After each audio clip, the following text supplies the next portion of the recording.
Assalamualaikum warahmatullahi wabarakatuh. Halo semua, perkenalkan kami dari kelompok 3 yang beranggotakan saya sendiri Ayudia Salma, Hernawati, Muhammad Ramdan Latif Firdaus, dan yang terakhir Maya Sulistia Masripah.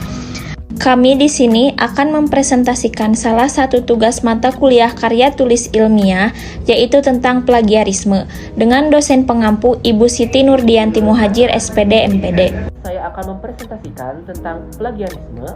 Yang pertama, apa itu plagiat? Plagiarisme atau sering disebut plagiat adalah penjiplakan atau pengambilan karangan, pendapat, dan sebagainya dari orang lain dan menjadikannya sebagai atau seolah karangan dan pendapat sendiri. Plagiat juga dapat dianggap sebagai tindak pidana karena mencuri hak cipta milik orang lain. Lalu, ada juga definisi menurut Peraturan Menteri Pendidikan Republik Indonesia Nomor 17 Tahun 2020 dikatakan, plagiat adalah perbuatan sengaja atau tidak sengaja dalam memperoleh atau mencoba memperoleh kredit atau nilai untuk suatu karya ilmiah dengan mengutip sebagian atau seluruh karya atau karya ilmiah pihak lain yang diakui sebagai karya ilmiahnya tanpa menyatakan sumber secara tepat dan memadai. Mengenai ruang lingkup plagiarisme, yang pertama, mengutip kata-kata atau kalimat orang lain tanpa menggunakan tanda kutip dan tanpa menyebutkan identitas sumbernya. Yang kedua, menggunakan gagasan, pandangan, atau teori orang lain tanpa menyebutkan identitas sumbernya. Yang ketiga, menggunakan fakta atau data informasi milik orang lain tanpa menyebutkan identitas sumbernya. Yang keempat, mengakui tulisan orang lain sebagai tulisan sendiri. Yang kelima, melakukan parafrase atau mengubah kalimat orang lain ke dalam susunan kalimat sendiri tanpa mengubah idenya atau tanpa menyebutkan identitas sumbernya. Dan yang terakhir, menyerahkan suatu karya ilmiah yang dihasilkan atau telah dipublikasikan oleh pihak lain seolah-olah sebagai karya sendiri. Selanjutnya, saya akan menjelaskan mengenai tipe plagiarisme menurut Sulistyo 2011. Ada beberapa tipe plagiarisme. Yang pertama, plagiarisme kata demi kata, yaitu penulis menggunakan kata-kata penulis lain dengan sama persis tanpa menyebutkan sumbernya. Yang kedua, plagiarisme atas sumber, yaitu penulis menggunakan gagasan orang lain tanpa memberikan pengakuan yang cukup atau tanpa menyebutkan sumbernya secara jelas. Yang ketiga, plagiarisme kepengarangan, yaitu di mana penulis mengakui sebagai pengarang karya tulis orang lain. Yang keempat yaitu self-plagiarisme. Termasuk dalam tipe ini adalah penulis mempublikasikan satu karya pada lebih dari satu redaksi mempublikasi dan mendaur ulang karya tulis atau karya ilmiah. Yang penting dalam self-plagiarisme adalah bahwa ketika mengambil karya sendiri, maka ciptaan karya baru yang dihasilkan harus memiliki perubahan yang berarti. Artinya, karya lama merupakan bagian kecil dari karya baru yang dihasilkan, sehingga pembaca akan memperoleh hal baru yang benar-benar penulis tuangkan pada karya tulis yang menggunakan karya lama. Nah, untuk yang selanjutnya, mengapa sih plagiarisme dapat terjadi? Ada beberapa alasan atau pemicu faktor pendorong terjadinya tindakan plagiarisme. Nah, untuk yang pertama, terbatasnya waktu untuk menyelesaikan sebuah karya ilmiah yang menjadi beban pertanggungjawabannya, sehingga terdorong rasa untuk ngopi paste atas karya orang lain. Untuk yang kedua, rendahnya minat baca dan minat melakukan analisis terhadap sumber referensi yang dimiliki. Untuk yang ketiga, kurangnya pemahaman tentang kapan dan bagaimana harus melakukan kutipan. Untuk yang keempat, kurangnya perhatian dari guru ataupun dosen terhadap persoalan plagiarisme.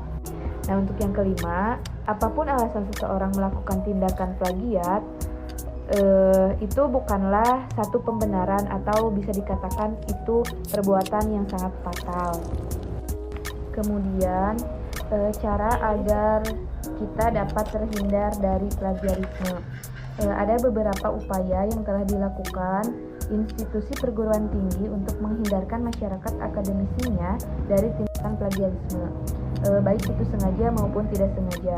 Nah, berikut ini ada beberapa pencegahan dan berbagai bentuk pengawasan yang dilakukan yaitu antara lain seperti dalam Peraturan Menteri Pendidikan Nasional Nomor 17 Tahun 2010 Pasal 7.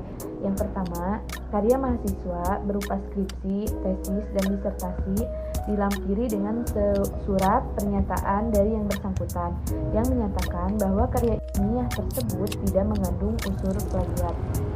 Nah, yang kedua, pimpinan perguruan tinggi berkewajiban mengunggah semua karya ilmiah yang dihasilkan di lingkungan perguruan tingginya, seperti portal Garuda atau portal lain yang ditetapkan oleh Direktorat Pendidikan Tinggi.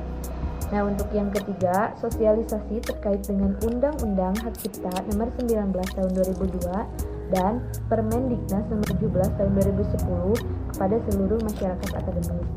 Nah, untuk yang keempat, selain bentuk pencegahan yang telah saya sebutkan tadi, sebagaimana ditulis dalam link berikut ini, ada langkah yang harus diperhatikan untuk mencegah atau menghindarkan kita dari plagiarisme, yaitu dengan melakukan pengutipan pada karya tulis atau dengan melakukan parafrase.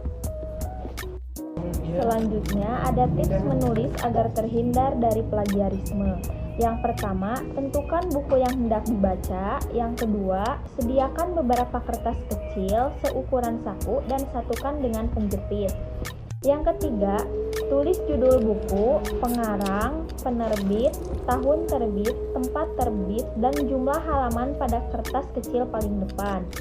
Yang keempat, sembari membaca buku, salin ide utama yang didapatkan pada kertas-kertas kecil tersebut. Yang kelima, setelah selesai membaca buku, fokus pada catatan yang telah didapat.